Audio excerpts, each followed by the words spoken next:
Good day, sirs and madams. Let's talk about AP World History Modern.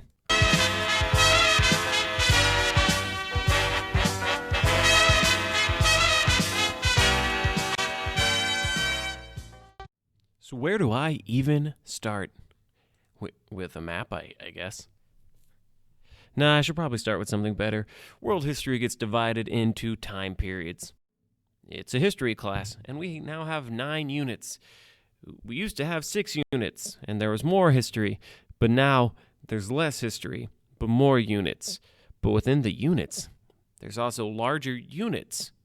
And within the normal units, there's topics, and it gets a little confusing. But generally, looking at this little graphic here, you can see, hey, there's 9 units, there's 4 separate time periods, and there are certain percentages that the exam says these units can count for. Okay, fair enough.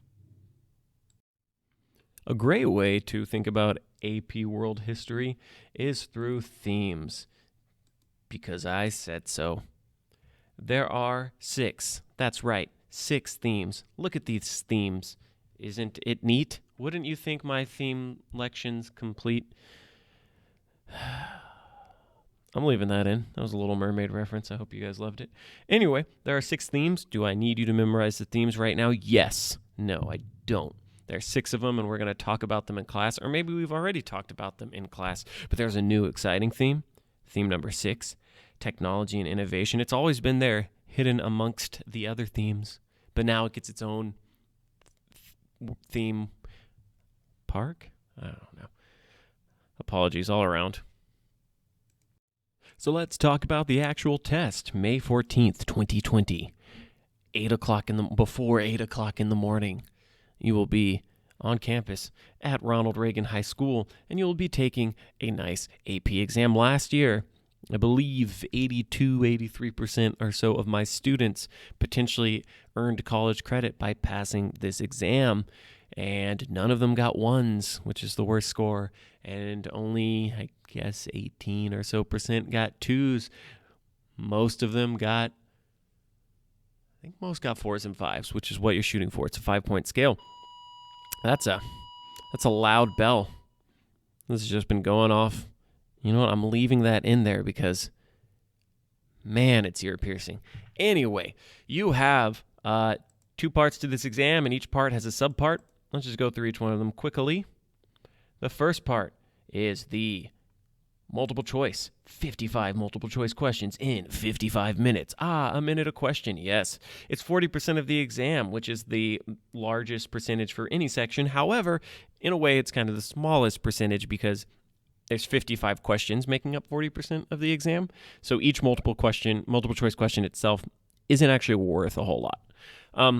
You'll see this word here, stimulus. I'll go over this more in a little bit, but every multiple choice question, half of the SAQs and pretty much the entirety of the DBQ is based off of a stimulus. And I'll go over that more in a second, but it's like graphs, maps, excerpts. It's usually text. So there's going to be a lot of text reading in this class with the books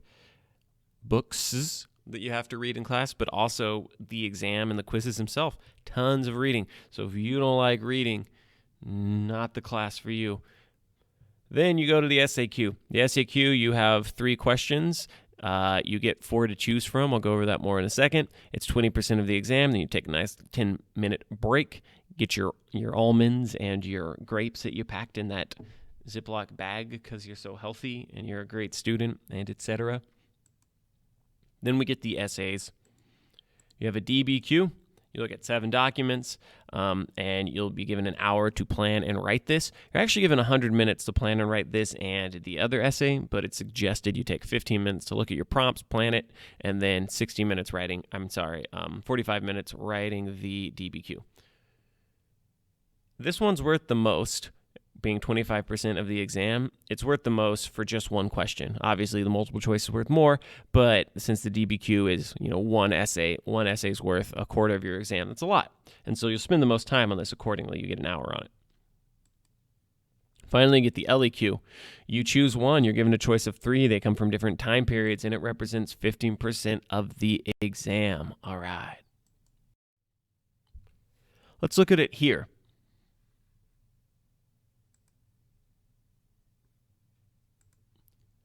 Here you see the first SAQ you're going to write. This is broken down a little bit better. It has to come from these dates, and it has to have a secondary source, and you have to write this one. No choice.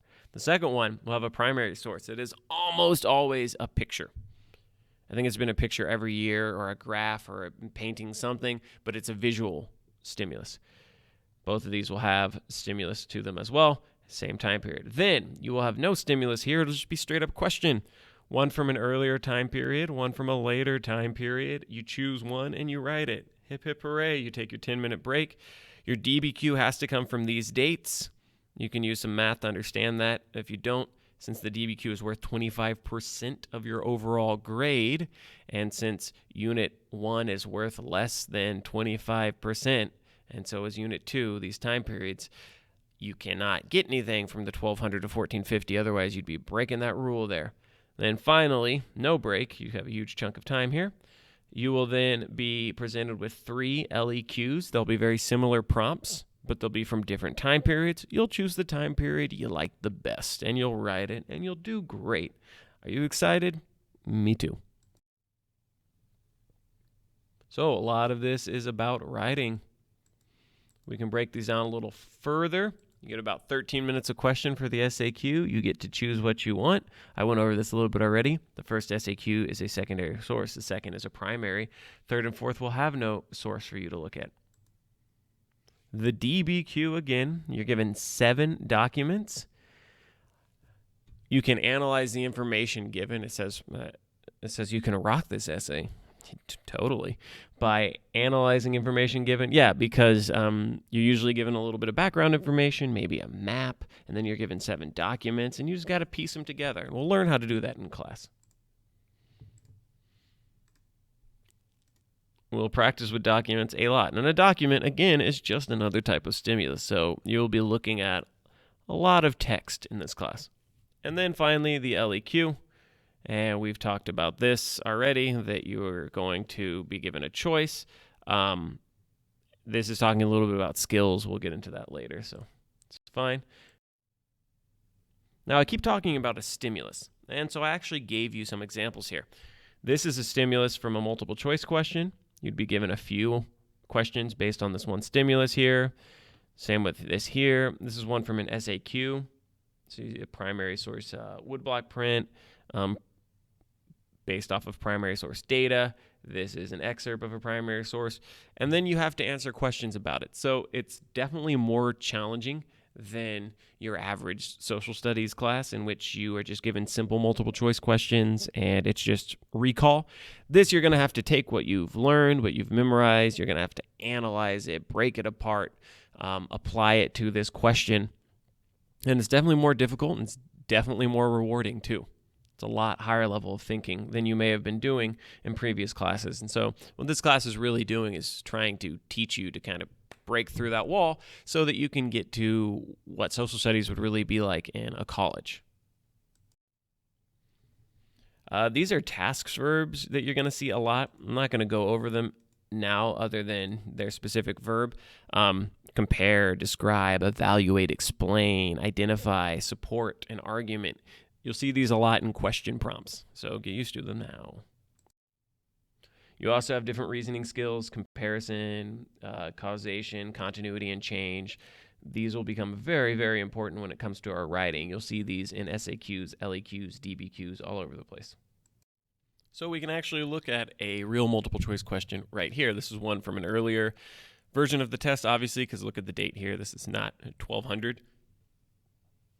Anyway, you'll notice that here you have a stimulus, it's a primary source, and then you have a question for this. And this could be pretty difficult if you're not used to analyzing text, so we'll be working on that quite a bit in class. But also, you might get overwhelmed that there's 55 questions like this, and you have to do it in 55 minutes. Well, realize that with the stimulus, you're going to have multiple questions about the same stimulus, usually 3, sometimes 4, very rarely 2, but it's almost always 3 or 4.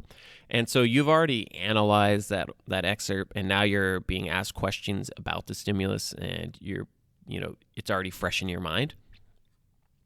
So I'll show you the next 2 here. On time. If you want to pause it and do this yourself, maybe I'll give you the answers when you get back to school. Now, the SAQ, look, you have a stimulus again, but instead of having multiple choice questions, you have open-ended questions.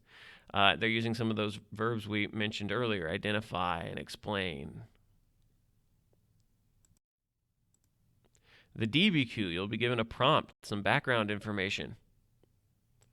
Then you're given 7 documents with which to actually answer that DBQ. These excerpts were from the DBQ last year. That if you know anyone who's now a junior, they had to deal with this in 2019. Everybody was very confused by a box. Finally, the LEQ. If you look here, you'll see these are different time periods. You'll see that they're asking kind of similar questions, but with different things. If you are a great, astute human being, you might have noticed, hey, Mr. Davenport, I thought you said this started at 1200. Well, yes, I'm using examples from previous tests or previous course descriptions in the past, so because we don't have that tons of resources right now. So by looking at this, does that first one go from 1200? No, it doesn't. It says 600 BCE, so much earlier. But still, the concept is the same. Earlier, middle, later, kind of related. You're talking about empires here, you're talking about economics here, you're talking about economics here. And finally, coming soon, allegedly, to an AP World History class near you, is the AP Classroom. Starting about the second week, I'll give out codes, and we'll actually be able to do status checks. You'll be able to practice questions online. It should be a really big help and a great resource, and so I'm hoping it's going to be good this year. If I reuse this video for next year, I'll wonder if I'll be jaded about AP Classroom yet. We'll see. Good luck to you. And that's it. Bye.